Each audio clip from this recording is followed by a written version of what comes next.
So welcome to part 4 of the complete millwork installation series. In this video, we're going to cover the installation of door casing, and we're going to cover everything from measuring and cutting precisely to pre-assembling and easy installation.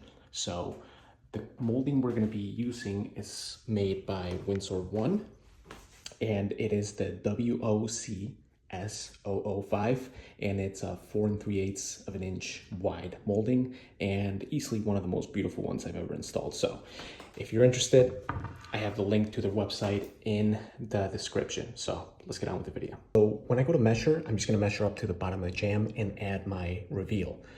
The reveal can be anywhere from 1/8 all the way to 3/8, depending on your hinges and the millwork you're using.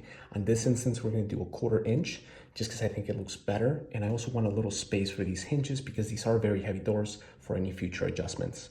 All right, so personally, I like measuring up to the bottom of the jamb. That's where you see that little arrow, and then adding my reveal after that. You can make a mark on the jamb and measure up to that with your reveal. You can do it either way. This just works for me. This is how I've always done it, not a particular reason, just how I like doing it. So it's 86.5, a little light. So we'll add that 1/4 inch, making it 86 3/4 length.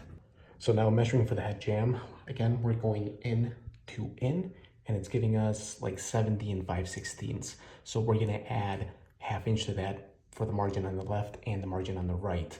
So we're gonna have 70 3/4 strong. So first things first, we're gonna clean up the bottom. This is the side of the casing that hits the floor, and we want it to be relatively clean and straight. So now I'm just gonna hook my tape to the fresh cut and go to mark the miter. And our number plus the reveal was 86 3/4 light. So that means 86 3/4 minus the 16th. So we're gonna go ahead and mark that. And I'm always gonna make my mark inside of the cut. So once I'm done cutting, if I still see the mark, I know that I'm good. If I don't see it, I know that I cut it a little too short.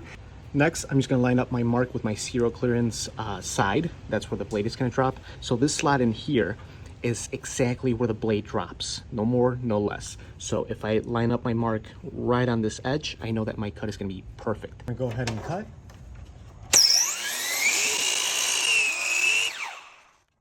The light just came off, but as you can see, you can still see the mark right there.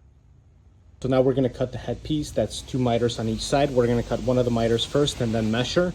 And just as a reminder, I let the saw reach full RPM and then I drop it down slowly. I let the blade do the work.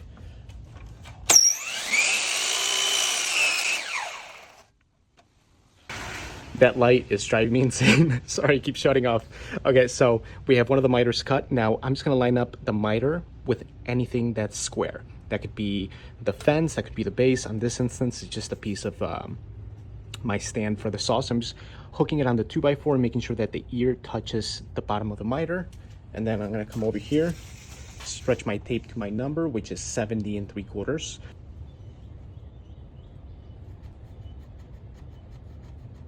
Again, keeping my mark inside of the cut. Again, lining up my mark with my zero clearance and cutting slowly.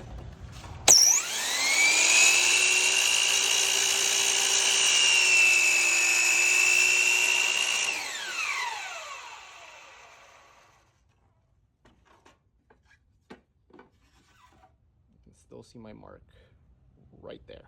With all our pieces cut, we can start pre-assembling. So we're going to talk about the methods of pre-assembly and why we pre-assemble. For miters to work without pre-assembly, they have to lay on a flat surface. And we're installing this on walls and doors and windows.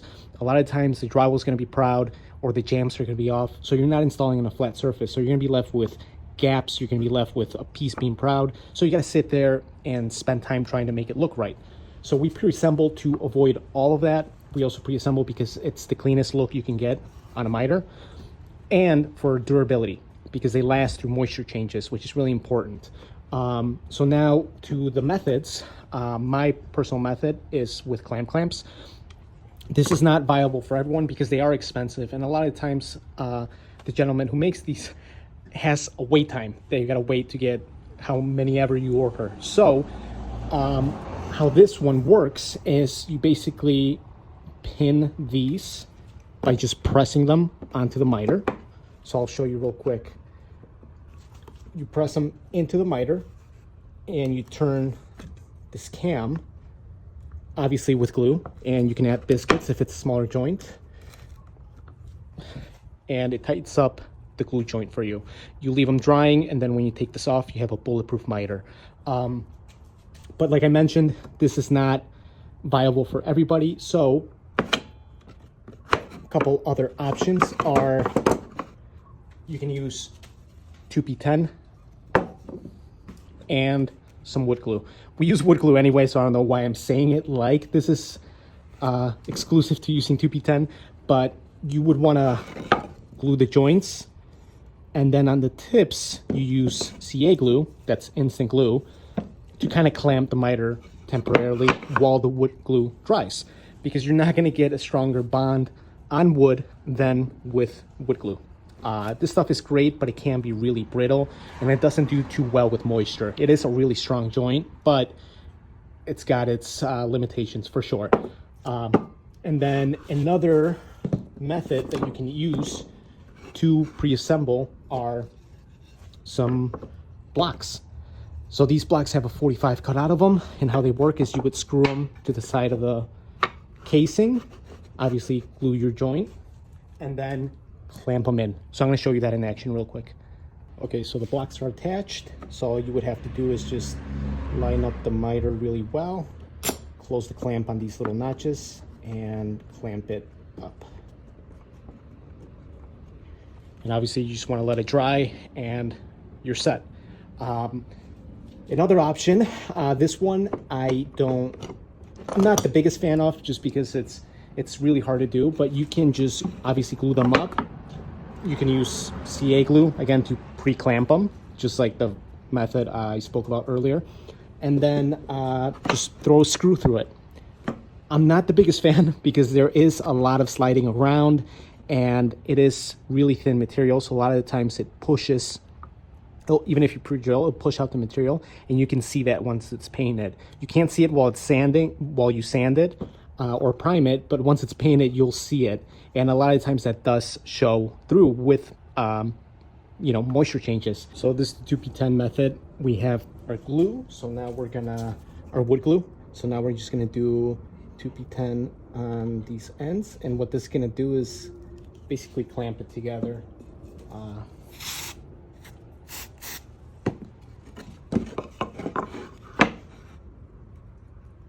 Line them up real well.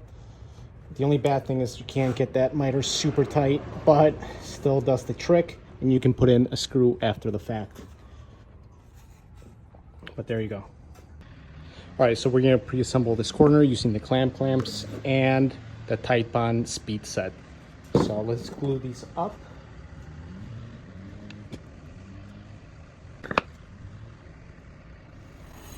Let's line them up. And just cam. Alrighty, so we're gonna let it dry and see how strong it is. So we're just gonna do this scientifically to test the strength. We're just gonna bang it on this corner.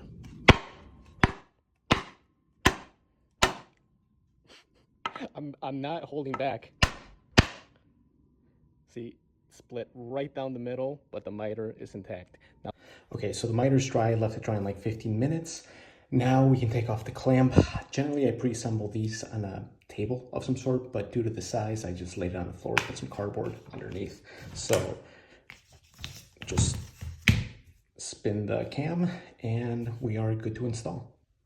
All right, so I stood it up. Looks, margins look really good. I gotta bring this piece down a little bit. That's the beauty of pre-assembly, is if you gotta move or adjust any piece, you're not gonna be messing with the miters, because I can bring this down and I know that the miters are gonna stay right where they're supposed to. Same when I get to the bottom, a lot of the times the pieces are gonna be a little twisted, so you gotta fight them in or out, and again, it doesn't mess with the miter. So just checking my reveal, it looks good, so I'm just gonna adjust it a little bit and start shooting.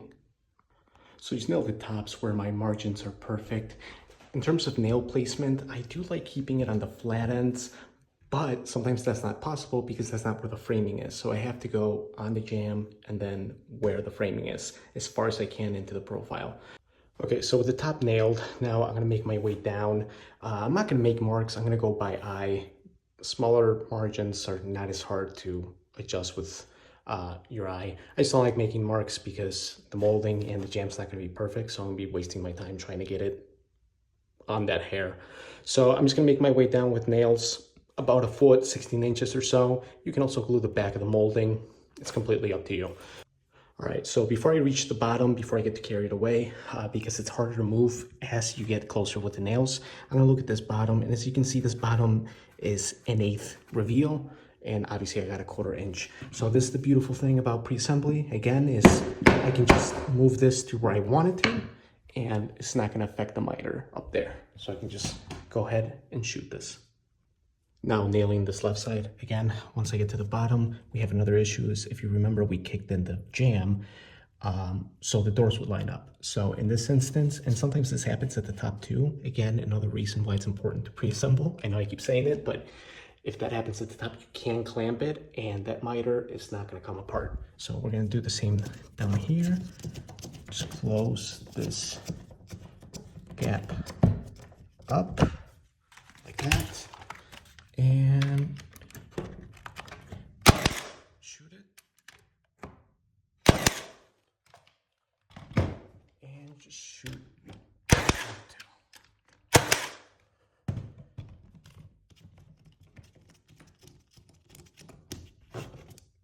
There you go. So thank you guys for watching. Hopefully you guys learned something new. And in the next video, we're going to cover the pre-assembly and installation of window casing. So until then.